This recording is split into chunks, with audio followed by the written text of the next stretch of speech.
Hello, hello, hello, and welcome back to Conversations with JR. If this is your first time listening, welcome. Tonight's topic is a bit of a personal topic. Every now and then on Conversations with JR, I like to share my personal journey of healing and my experiences connected to topics that I bring to you. And as I have been reflecting on my life lately, and the space that I am in, and the place that I am in, and how I've come to be where I am today,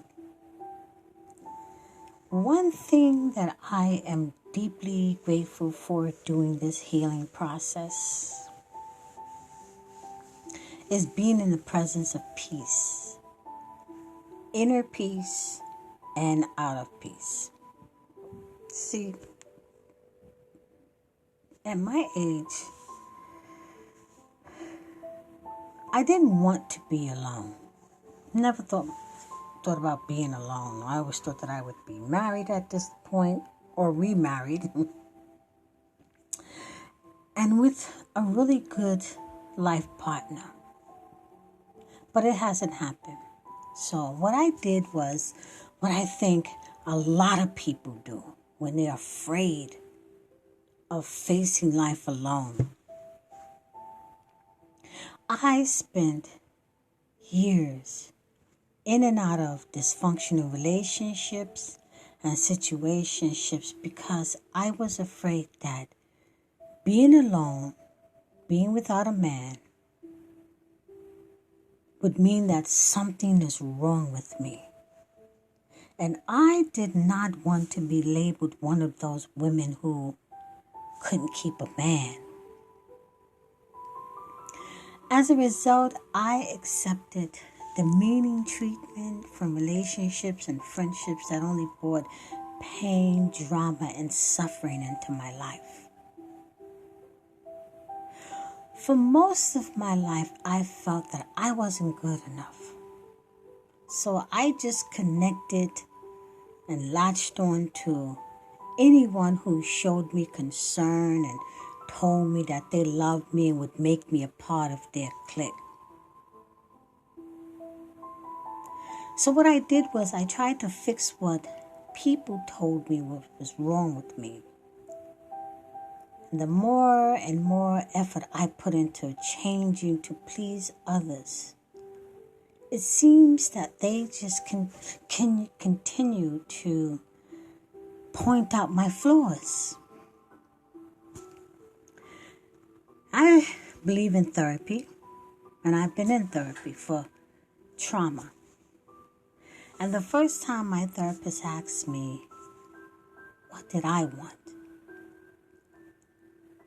I didn't know how to answer.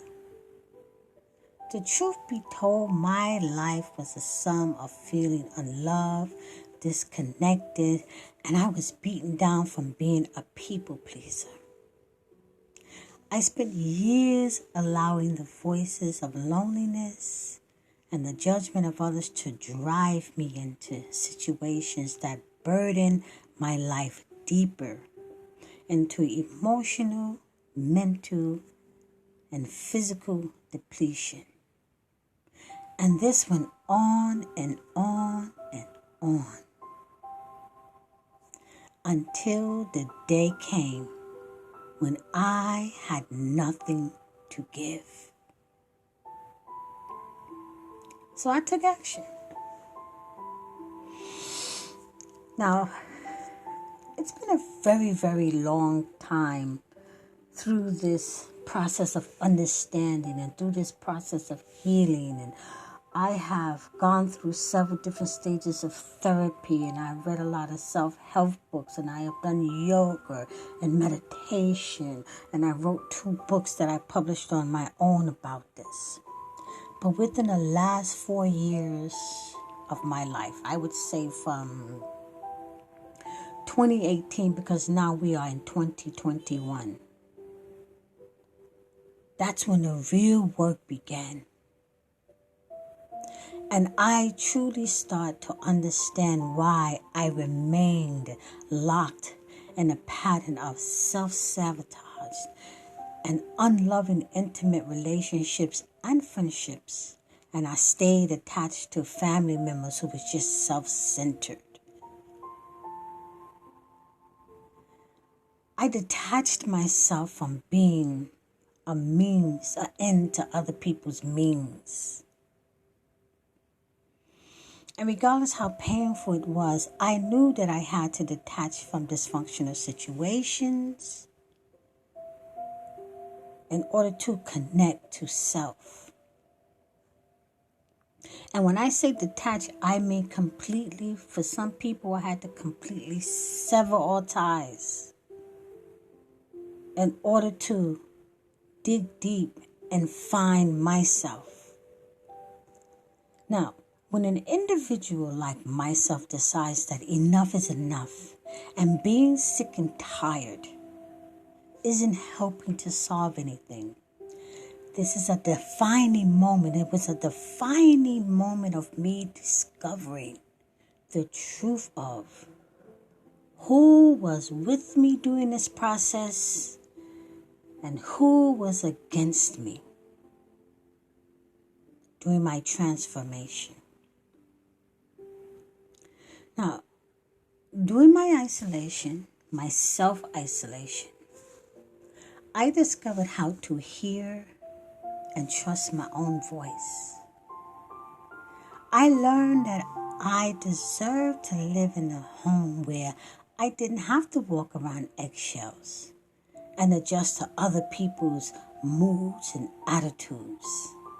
That was just so emotionally and mentally draining, and it did not make for a happy home. Being a people pleaser only made me a weak doormat and disconnected me from being my authentic self, because I was just too busy trying to please other people and to be everything that they want me to be for them and how I should be. And it became very exhausting. At this stage in life, I am learning to be patient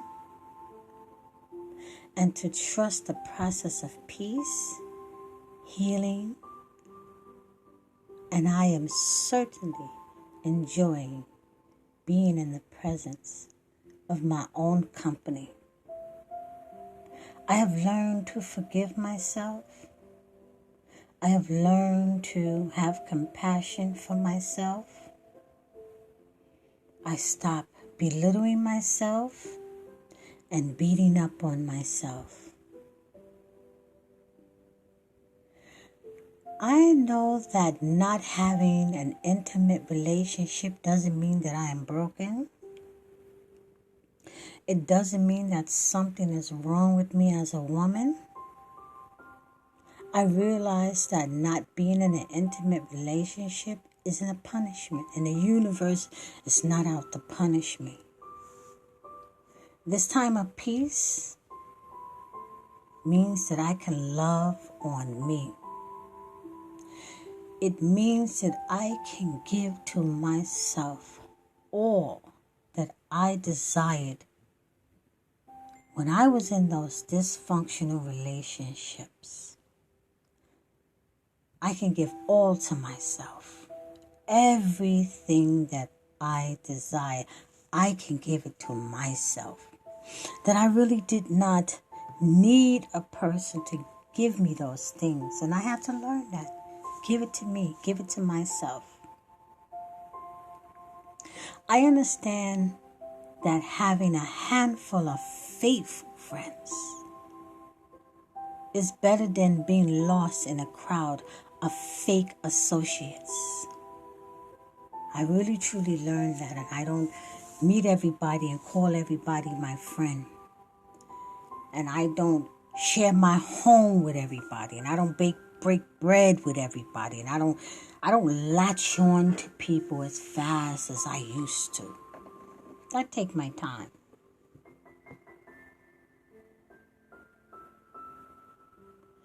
I discovered that I am capable of more than anyone thought that I could accomplish.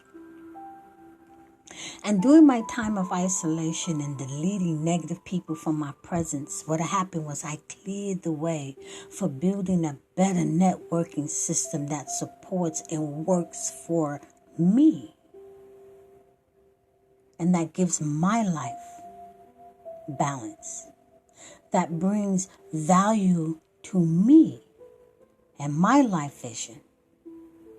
And one of the best parts of healing in the presence of peace is how I value and treat my body. In other words, I no longer offer my body up as a sacrifice in exchange for happiness that will never come. And ladies, if you're listening to this, you know exactly what I am saying when I say offer up my body as a sacrifice. I no longer do that. I immerse myself in self-care because of what I ask of myself mentally and emotionally. And when I know that I'm asking too much of myself, I know when to pull back. But I don't immerse myself in self-care because I'm running from the burdens of the baggage that other people dump on me. Because I no longer allow myself to be a dumping ground. My life used to be the sum of mostly negative choices. But today, I know that it's never too late to learn, to heal, and to start a new beginning. I love my new beginning. I love everything about my new beginning. I don't miss a lot of people that I have let go during this journey. I don't miss them. I don't know who needs to hear this. But to the individuals who are listening, and if my experience speaks to you, it speaks to your soul, it speaks to your experience. If you have walked in these shoes, I say, seek your healing in the presence of peace. I value my peace. I value my freedom. I value my own company. I value my living environment. I value my body. I love me. I know my worth. I know what I deserve.